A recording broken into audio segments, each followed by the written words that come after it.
On this episode of the Beamable Game Dev Podcast, I sit down with Chris Hanna, a senior software engineer at Beamable, and we talk about the launch of his game Louie on Steam.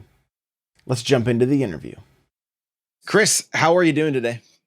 I'm swell, thanks. How are you?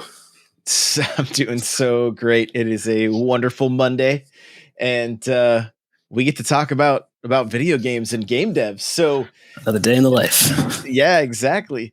Tell me a little bit about yourself and how you got into the game industry and maybe what inspired you. Sure. Well, I got into the game industry professionally only a couple of years ago. Before that, I was working in the software industry at large. I got my start there in the Department of Defense industry, small-time contractors. And from there, I moved into like an e-commerce website, working for Love Pop Cards in Boston. But I've loved making games my whole life. Ever since I was a little kid, loved tinkering. And I knew that's what I wanted to do. So I had an opportunity to work at Disruptor Beam, and I was lucky enough to be able to take it. And all of a sudden, here I am working at Beamable. It's been a ride. That's great. Before we jump more into that, I want to find out, what games are you currently playing? Let's see. I'm currently, the most recent game on my Steam library is Mini Motorways. Or it might be Worms Armageddon, actually. I played around with that yesterday. And beyond that, it's Gears Tactics and Divinity Original Sin 2. That's where I'm spending a lot of my time. Very cool. Very cool. I'll have to. I'll be checking those out for the B-roll. So I'm looking forward to it. So, what are some of the projects that you've worked on? I know you have put out at least one game yourself on Steam. Yeah. So that game is called Louie. It's a very classic platformer game. It's not really reinventing any wheels. It's just a good old fashioned platformer, and happy to talk about that. Besides that, recently I put out a Unity store asset called the Wave Function Collapser, which is a tool meant for developers to do procedural content generation. So that's out there, and that was a ton of fun to work on. And beyond that, outside of the computer realm, I've been developing a board game with my siblings for like 5 years. So one day that'll get done. Oh, you're going to have to kickstart that or something. Yeah. Yeah. Very cool. Let's talk more about Louie. Like, where'd the idea come from? So there's this game called Secret Agent that came out in 1992. It's from Apogee, and it is a brutal side-scrolling adventure game. I'm sorry, just platformer game. You're this little secret agent. You're 007.5, I think is your code name. And you've got to go stop, some evil scientist. I forget his name right now. I can come up with it later. I played this game to death as a kid. It's like one of the only games I had. I had the shareware version of it that came on the shareware discs. And I played the heck out of it. And I loved it so much. And I wanted to make a game. And I've tried to make a zillion games, and I never finished any one of them because like the scope kept on getting too large and feature creep. And then inevitably I'd be like, oh, this project's too big. So over a game jam weekend, I was thinking, I was sitting on the bus. I was like, I got to come up with an idea that's straightforward enough and easy to do. And it's not going to be innovative. Like it's been done 1,000 times, but it's verifiably fun. I thought back to that game, Secret Agent from 1992. And I said, that's an easy game. How hard could it be to make that? And then the game took me 2 years to make, but it was, it's inspired from a favorite game of mine growing up. I want to kind of deep dive into Louie a little bit. So like how many levels, how many worlds? So it's one world. There are officially 25 levels, 26 if you count the tutorial, but I won't. So 25 is what I'm sticking to. Okay. Which includes the boss level. So there's a big scary boss at the end. And once you beat that, then yeah, like I said, there's only one world. So you can go back and try and 100% them. It keeps track, like in some of the older games, like every time you beat a level, there's a little flag that you get to plant there. And if you 100% the level, like you do it without taking any hits, and you do it with finding all the secrets, then you get like 5 out of 5. 100% the level. So there's lots to try and achieve there. What's the story of the game? Like, is there like? Yeah, the tale is pretty simple. I took a lot of inspiration. Like if you go play the Secret Agent game and then you play Louie, it may be even plagiaristic. The story is that all of the world's ice cream supply has been stolen by a evil doctor named Dr. Melt. He was a famous scientist. I think in the intro he's called a freeze-matician. Yeah, he's a freezer-matician, but he went rogue, stole the world's ice cream supply, and he took it to his secret island. So you are, absolute 0.7. That's your agent code name. You parachute in. Your goal is to recover as much of the ice cream as possible, and bring Dr. Melt to justice. So that's the tale. And then over the game, the story is told every time you beat, I think it's like increments of 5 levels out of 25, you'll get like a little text scrolling update as to what's going on in the world while you're off on the island. And like the world is plunging into chaos without ice cream over the summer heat. And then there are security cameras in the levels, and Dr. Melt is watching you, and he'll do a little expose and tell you something about himself so you can learn more about the character. What are some of the enemies that you're fighting along the way? And do you have a weapon? Are you jumping on stuff like Mario? You've got a weapon. So in very much similar to the Secret Agent game, there's one weapon, and it's a little pistol, I guess. It's a laser gun in Louie. And yeah, most of the bad guys are destructible. So there's your standard bad guy that walks back and forth on a platform, and if you touch him, you take a hit. You can't jump on them, unfortunately. That will cause damage to you. But you don't kill them. If you shoot them, kind of like in the old Commander Keen style, they'll just flip up on their head, and little stars will go around them, and they're knocked out forever. And then there's a menagerie of robots that you have to overcome. So there's guys that crawl across the ceiling and shoot down at you, which is a direct rip from Secret Agent. There are guys that are really tall and will shoot at you, and they just move back and forth, and you can only hit them on their head. And then there are robots that will chase you around the level. So like once they see you, they'll be like, and they'll actually pathfinder on the level and try to get you. So you can't kill those guys. If you shoot them, they just fall over for a second, but then they'll stand back up. So the idea is like, if you get close to one and it sees you and you're trying to get away from it, you got to use one of your bullets to knock it over. And while it's knocked out, you can escape. And then when it stands back up, it'll be like, oh, where'd he go? I think those are most of the bad guys. Maybe there's one more that I'm forgetting, but yeah. It sounds like Metroid Dread might have been inspired by Louie. Yeah, I think a lot of these enemies are archetypes that have been used over and over again. Yeah. Let's talk about the graphics. Is it pixel? Is it like, how'd you do the graphics? Yeah, so it's hand done. I used a Wacom tablet, so I did digital art to do it. A lot of it is kind of stop motion animation, or like keyframed stuff. Yeah. And then doing the in-between frames. So none of it is, I'm blanking on the term right now, but there's like 2 major styles of animation. One where you actually interpolate like your bones and your character animations. It's not that. It's the case that every single frame of the run animation is hand done. And then kind of like the computer decides which frame to show at what time. So all the art is done that way. And then some of the background level art,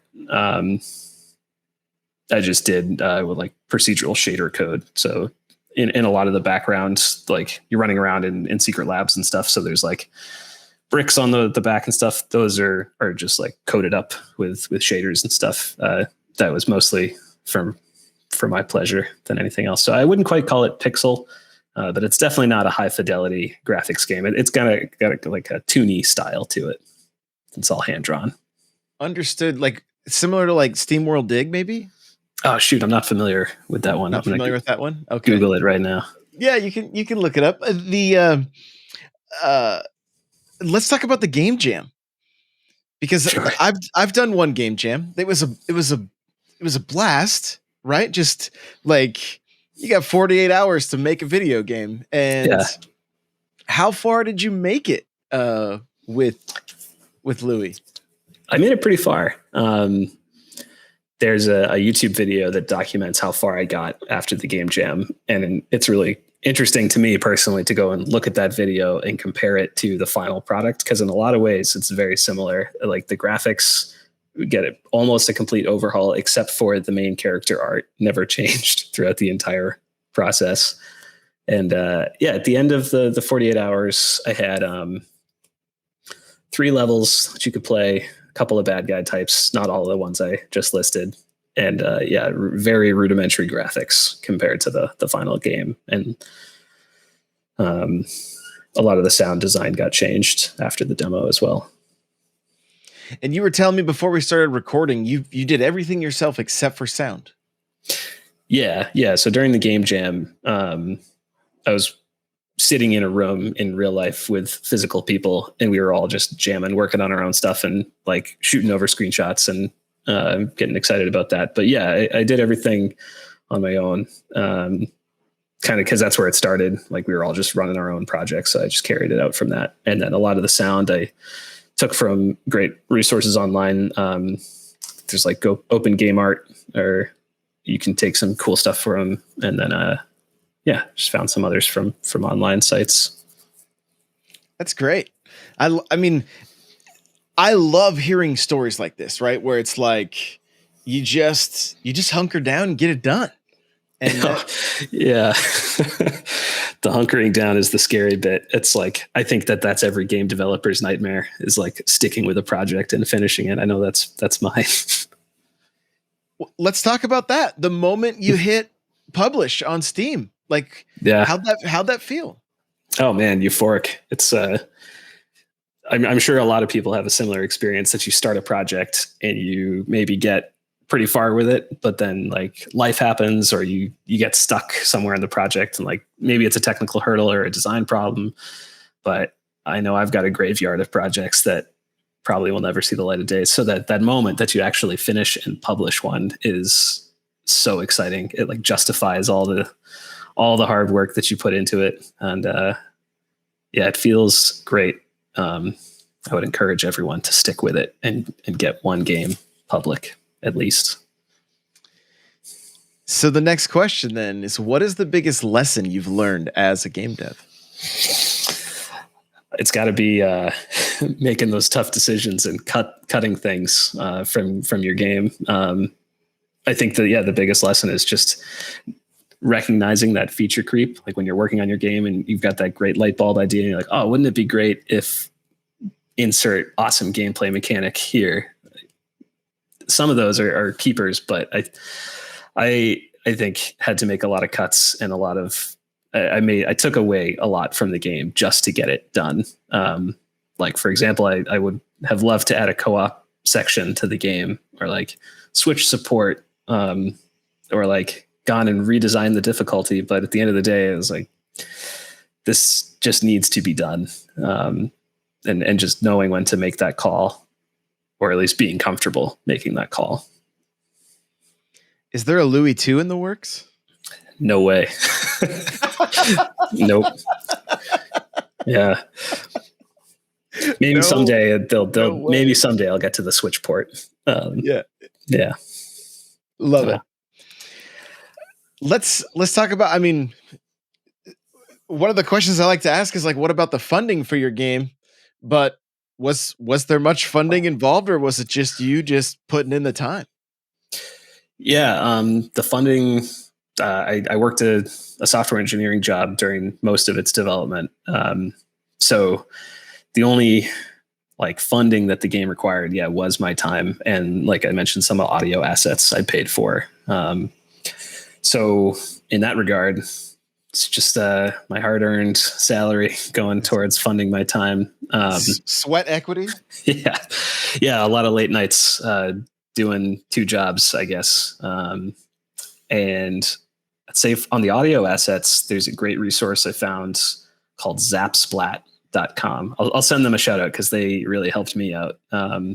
there's subscription audio service. So you pay them, I think these guys were like $3 a month. And it's unlimited downloads with commercial rights, which was just a fantastic deal for me.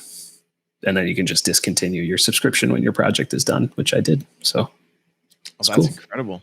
Yeah, that's incredible. How about the monetization strategy for the game? Is there, are you selling new skins periodically, or is it just I have thought about that. I've thought about either adding, it wouldn't be skins. If there was going to be more content, I've thought about charging for it as some sort of DLC on Steam, or like when there's a Switch port, obviously that would cost money. But I'm actually, for this game, because it's inspired from a game that's from a different era, I wanted to make the pricing model reflect that era. Like I said, I still work in a full software job, and I don't have any illusions or dreams of like hitting it indie big and making. I think I looked up, the guy that made Stardew Valley is like worth 34 million right now. That's it's not in my game plan. My game plan is to keep my day job. So the monetization strategy is just, it's a one-time buy. There's actually kind of, you can pick up skins in the game for free. But I have thought about like, how could I get more out of this? And I think it would be more content. Like I said, either more levels, or a co-op campaign or something like that. Very cool. Let's talk real quick about what you do at Beamable. Yeah, sure. So I work primarily on the Unity side of things. So when a developer downloads Unity and they decide to use Beamable, they download the Beamable package. Everything that comes with that package is stuff that I help build. So that's like SDKs, editor workflows, some of the prefabs. It sounds like all the good stuff. Oh, there's a lot of good stuff going around. We got a whole other team of server engineers who work on all the cool backend stuff. But I do admit that I like my job quite a bit more than I like server code. So yeah, I think it's cool. Have you had the chance to work directly with any of the clients yet? Oh yeah, quite a few. Yep. And what's that process been like? Just, helping them get going and it's really running. It's really rewarding. Yeah. Most of the time, honestly, we work with great teams, and they kind of take our stuff and they run with it. So we do at minimum kind of weekly syncs with some of our larger customers, and we just touch and see how they're doing, answer questions that they're having. And yeah, it's really cool to see them use our stuff and have really intelligent questions about like, well, how did you intend this feature to be used? And we go over that, and then, yeah, we see their game develop, which is one of my favorite things about working at Beamable, actually, is that you get like a little inside scoop on a bunch of games in progress. Obviously, like very developer centric, but it's still really cool to see that happening all the time. I love hearing that. It sounds like things are so hands-on, right? Because I mean, I'm on one side of Beamable, just kind of making content and trying to get our name out there. But you guys get to go hands-on with these other teams, and like, and it seems like if somebody has an issue, they can immediately get a hold, or almost immediately get a hold of the person that they need to be able to fix said issue. And it's really cool watching, because I just kind of watch the Slack and, watch in the background a little bit. And I mean, it's great just how like the customers are taken care of, and it's really cool. Yeah. I got to say, this is one of my first jobs in the game software engineering world, but software engineering at large, I think we have something kind of special with our customer support channels, and that they get direct Slack access. Is like some of the other places I've worked, it's like if a customer has a question, that's too bad, I guess. I don't know. But you got to talk to 14 other people before you can get to the right. Yeah. I get what you're saying. So very cool. Yeah. Chris, thank you so much for sitting down with me today and chatting about. Oh, it was a pleasure. Yeah. Thank you for having me. Thank you so much for listening to this episode of the Beamable Game Dev Podcast. For more information about Beamable, head on over to beamable.com.